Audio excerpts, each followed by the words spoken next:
तो इस क्वेश्चन में आपको दिया है कि किरचॉफ्स लॉ का इस्तेमाल करते हुए इस I2 करंट की वैल्यू आपको निकालनी है और इस R के अक्रॉस जो पोटेंशियल डिफरेंस है, इस एंड और इस एंड के बीच में जो पोटेंशियल डिफरेंस है वो आपको कैलकुलेट करना है। देखिए इस क्वेश्चन को कैसे हम सॉल्व करेंगे।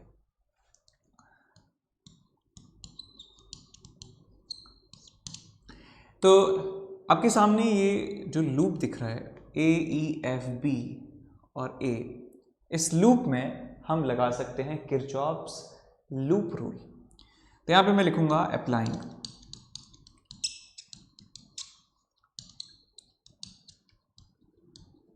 Kirchhoff's loop rule in loop number क्या है, कोई कहीं से भी ले लीजिए। मैं A से ले रहा हूँ, मैं ले रहा हूँ इसमें A B F E A, ये A B F E A। इस लूप में हमें लूप रूल लगाना है। तो देखिए एक एलिमेंट ये है, दूसरा एलिमेंट ये है, तीसरा एलिमेंट ये है और चौथा एलिमेंट ये है। तो हम बैटरी के पॉजिटिव से नेगेटिव टर्मिनल इस बार जा रहे हैं, पॉजिटिव से नेगेटिव जा रहे हैं। तो पोटेंशियल डिफरेंस जो आएगा, पोटेंशियल में चेंज जो आएगा वो आएगा आपके पास माइनस थ्री आपको यहाँ पे लिखना पड़ेगा, ठीक बात। उसके बाद हम करंट के ऑपोजिट जा रहे हैं बेटा, करंट के ऑपोजिट जा रहे हैं, करंट के साथ नहीं है, करंट के ऑपोजिट हैं। तो हमें पोटेंशियल में जो चेंज है इस रेजिस्टेंस के अक्रॉस वो लिखना होगा, प्लस करंट कितना है 0.5 एम्पियर इंटू रेजिस्टेंस कितना है 2। प्लस का मतलब समझ में आया, because we are moving opposite to the direction of current, direction of current के ऑपोजिट हम मूव कर रहे हैं। उसके बाद आते हैं F से लेकर यहाँ पे, ये जो आपके पास रेजिस्टेंस है इसमें हम करंट की डायरेक्शन में चल रहे हैं। तो पोटेंशियल में जो चेंज है वो आएगा नेगेटिव। करंट कितना है इस ब्रांच में I2 के बराबर, इस ब्रांच में करंट है I2 के बराबर। सो हम यहाँ लिखेंगे -I2 इंटू रेजिस्टेंस कितना है 2। अब बैटरी के नेगेटिव से पॉजिटिव जा रहे हैं तो पोटेंशियल में चेंज जो है वो पॉजिटिव आएगा। तो यहाँ पे हम लिखेंगे प्लस कितना है इसका EMF 4 इज इक्वल टू 0। वापस पहुँच गए A पर। तो इस इक्वेशन को आप सॉल्व करेंगे तो आपको ये मिलेगा, ये -3 है, ये 1 है, ये 4 है, -2I2 इज इक्वल टू 0। तो आपको मिलता है यहाँ पे 4, 5 में से 3 गए तो 2 is equal to 2I2 and I2 is equal to 1 ampere. I2 is equal to 1 ampere. ठीक है, ये सबको समझ में आया। अब यदि हमें I2 मिल चुका है तो हम ये बात जानते हैं बेटा कि ये बैटरी है और इस बैटरी का इंटरनल रेजिस्टेंस R है और बैटरी में करंट यदि ऐसे जा रहा है I, तो इस बैटरी के टर्मिनल्स के अक्रॉस जो पोटेंशियल डिफरेंस होता है, मान लीजिए A है, ये B है, तो टर्मिनल वोल्टेज मैंने आपको एक टर्म लिखवाया था VA माइनस VB, वो होता है कितना E माइनस IR। सही बात, E माइनस IR, इसको टर्मिनल वोल्टेज कहा जाता है। तो ऐसे ही आप इस बैटरी को देखिए जो E और F के अक्रॉस लिखी है। तो यहां से मैं लिख सकता हूं from the diagram, from the given diagram in the question, VE minus VF, E और F के बीच में जो पोटेंशियल डिफरेंस होगा वो टर्मिनल वोल्टेज कह सकते हैं इसको। ये बैटरी और इसको इंटरनल रेजिस्टेंस मान लीजिए। तो E माइनस IR में लिखूंगा तो आपको मिलेगा E कितना है 4 माइनस करंट कितना था अभी निकाला है 1 इंटू रेजिस्टेंस कितना है ये 2 के बराबर, तो कितना हो जाएगा 2 वोल्ट। इसका मतलब E और F के अक्रॉस पोटेंशियल डिफरेंस कितना है 2 वोल्ट के बराबर, और ये रेजिस्टेंस और ये जो पूरा डिवाइस है इसके अक्रॉस जो है सेम पोटेंशियल डिफरेंस है। सो E और F के अक्रॉस जो इस बैटरी के अक्रॉस जो पोटेंशियल डिफरेंस है वही इस रेजिस्टेंस के अक्रॉस पोटेंशियल डिफरेंस है। तो हमारा आंसर जो सेकंड पार्ट का है, सो यहाँ लिख सकते हैं कि hence potential difference across R is VE minus VF is equals to 2 volt. तो हमारा आंसर आ जाएगा 2 वोल्ट के बराबर। Hello good morning. तो आपके सामने एक क्वेश्चन दिया है और इस क्वेश्चन में एक सर्किट है, सर्किट में 2 बैटरीज हैं और 3 रजिस्टर्स हैं। आपको कैलकुलेट करना है कि 20 ओम जो रेजिस्टेंस है इसमें कितना करंट फ्लो होगा और 40 ओम वाले रेजिस्टेंस में कितना करंट फ्लो होने वाला है। तो ऐसे क्वेश्चंस में यहाँ पे आप देख सकते हैं कि कोई भी इक्विवेलेंट रेजिस्टेंस का कोई कॉन्सेप्ट नहीं लग रहा है और इक्विवेलेंट ईएमएफ का भी लग सकता है वैसे, लेकिन क्वेश्चन में एक्सप्लिसिटली कहा गया है कि किरचॉफ्स के रूल्स का ही इस्तेमाल आपको करना है। किरचॉफ्स रूल जो है आपको इस्तेमाल करने हैं, चाहे तो आप करंट लॉ इस्तेमाल करें, चाहे लूप इस्तेमाल करें या फिर दोनों इस्तेमाल करें, उसको कोई मतलब नहीं है। आप बस किरचॉफ्स के रूल्स का इस्तेमाल करके इस क्वेश्चन को सॉल्व करिए। तो देखिए इस क्वेश्चन में पहले आप मान लीजिए कि किसी पर्टिकुलर ब्रांचेस में करंट कितने कितने हैं।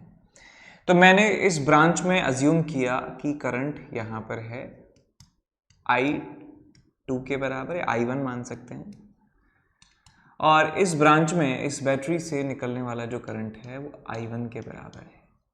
मैंने मान लिया ये करंट I1 है, ये करंट I2 है। I1 I2 आप किसी भी डायरेक्शन में किसी भी ब्रांच में मान सकते थे, किसी भी ब्रांच में मान सकते थे, लेकिन जैसे जैसे आप ऐसे क्वेश्चंस करेंगे ढेर सारे तो आपको एक्सपीरियंस हो जाएगा कि किस ब्रांच में करंट अज्यूम करने से आंसर आसान तरीके से आ जाता है। ठीक है, तो मैंने इसमें बैटरी से निकलता हुआ करंट I2 माना, इस बैटरी से निकलता हुआ करंट I1 माना, डायरेक्शन भी कुछ भी आप ले सकते हैं। अब देखिए ये करंट I2 है तो इस पूरी ब्रांच में करंट I2 होगा, तो यहाँ से आने वाले करंट भी कितना होगा I2 के बराबर। ये यदि I1 है तो यहाँ पे भी करंट I1 जा रहा होगा, यहाँ से करंट I1, यहाँ से करंट I1। अब देखिए मैं इस जंक्शन की बात करता हूँ, इस जंक्शन C के बारे में। एट जंक्शन C, तो इस जंक्शन C में एंटर करने वाला करंट जो है वो I1 के बराबर है और यहाँ से करंट जो बाहर निकलता है वो किसके बराबर है, I2 के बराबर। तो मैंने मान लिया कि इस ब्रांच में इस कंडक्टर के थ्रू करंट जाता है I3। तो दोस्तों मैंने मान लिया यहाँ पे करंट I3 निकलता है, तो मैं किरचॉफ्स का जो जंक्शन लॉ है, जंक्शन रूल है, वो मैं इस्तेमाल कर सकता हूँ कि जितना टोटल करंट एंटर करता है जंक्शन पे उतना ही टोटल करंट बाहर निकलता है जंक्शन से। So I can write it here that I1 is equal to, ये करंट एंटर करने वाला है और बाहर निकलने वाला करंट है I2 प्लस I3 के बराबर।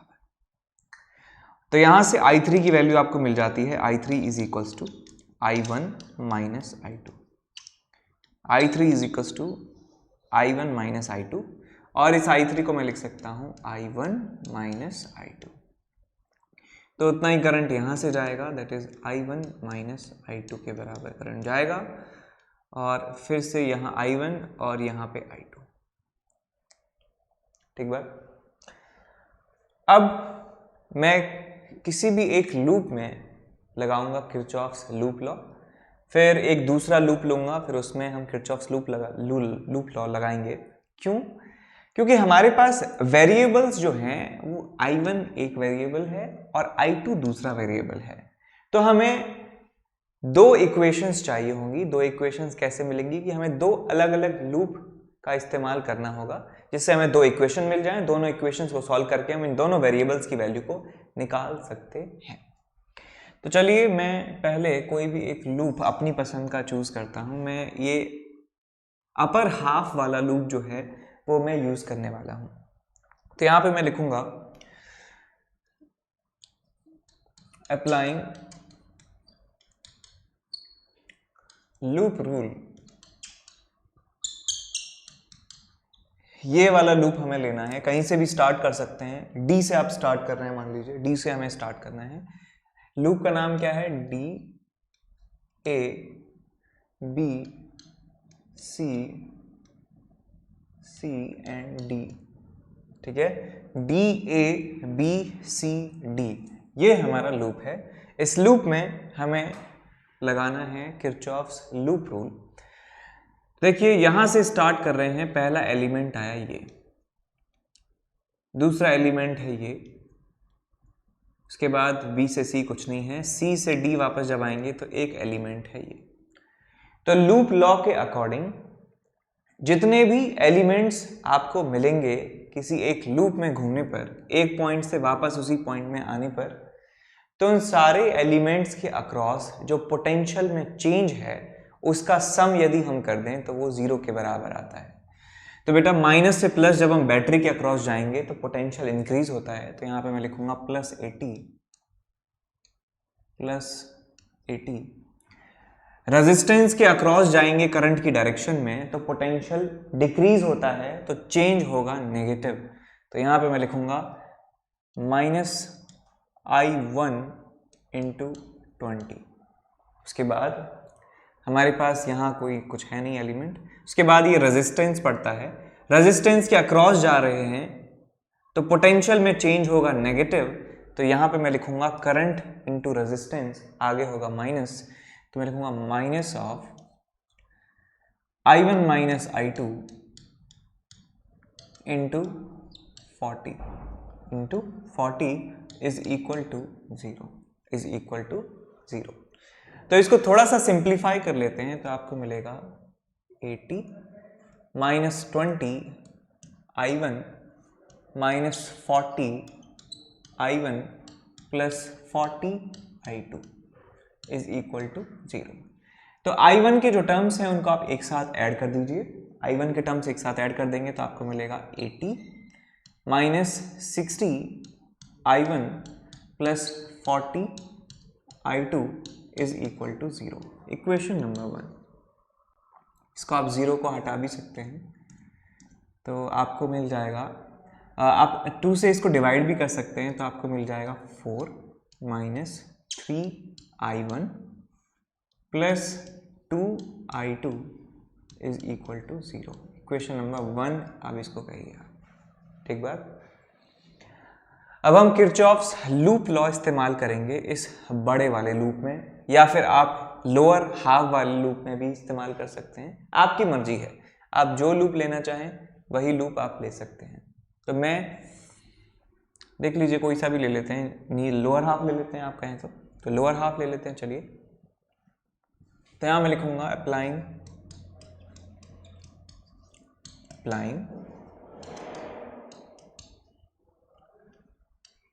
किरचॉफ्स लूप रूल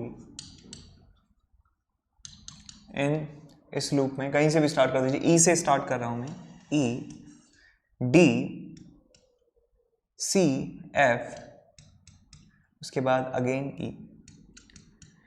तो इस लूप में E D C F E, इस पूरे लूप में हमें अगेन लूप लॉ का इस्तेमाल करना है। तो देखिए बेटा यहां से जब चलेंगे ई से डी के बीच में कुछ नहीं है, उसके बाद डी से जब सी जाएंगे तो एक एलिमेंट यहां पड़ रहा है रेजिस्टेंस, उसके बाद सी से एफ में कुछ नहीं है, एफ से यहां एक रेजिस्टर और है, उसके बाद एक बैटरी और है। तो इन तीनों एलिमेंट्स के अक्रॉस जो पोटेंशियल में चेंज है उनके सम की वैल्यू 0 के बराबर होती है, ये किरचॉफ्स लूप रूल कहता है। तो चलिए आइए लिखवाते हैं इसको। तो हम करंट इस रेजिस्टेंस में इस तरफ है, हम जा रहे हैं D to C, तो चेंज कैसा होगा रेजिस्टर में, करंट के विपरीत जा रहे हैं, करंट के ऑपोजिट जा रहे हैं, तो आपको प्लस लिखना होगा बिकॉज करंट गेन करेगा इस वाले केस में। तो आप लिखेंगे प्लस ऑफ I1 - I2 × 40। ये मैंने इसके अक्रॉस पोटेंशियल में चेंज लिख दिया। उसके बाद करंट की डायरेक्शन में जा रहे हैं, यहाँ करंट के ऑपोजिट जा रहे थे हम, यहाँ करंट की डायरेक्शन में जा रहे हैं F to E, तो करंट की डायरेक्शन में पोटेंशियल डिक्रीज होता है रेजिस्टर के अक्रॉस, तो यहाँ पे हम लिखेंगे -I2 × 10। उसके बाद बैटरी के नेगेटिव से पॉजिटिव टर्मिनल पे जा रहे हैं तो हम लिखेंगे यहाँ पे प्लस, कितना है ये 40 इज इक्वल टू 0। तो यहाँ से आप इसको थोड़ा सिंप्लीफाई कर लेंगे तो आपको मिलेगा 40 I1 - 40 I2 minus 10 I2 plus 40 is equal to 0। ठीक बात। उसके बाद I2 के टर्म्स को आप ऐड कर दीजिए, आपको मिलेगा 40 I1 minus 50 I2 plus 40 is equal to 0। 0 0 0 सब कैंसिल आउट हो गए। आपके पास आया result 4 I1 minus 5 I2 plus 4 is equal to 0। Equation number 2। अब इस इक्वेशन में वेरिएबल है I1 और I2 और इस इक्वेशन में भी वेरिएबल है I1 एंड I2। इन दोनों इक्वेशन को हमें सॉल्व करना होगा। तो चलिए इसको सॉल्व करते हैं।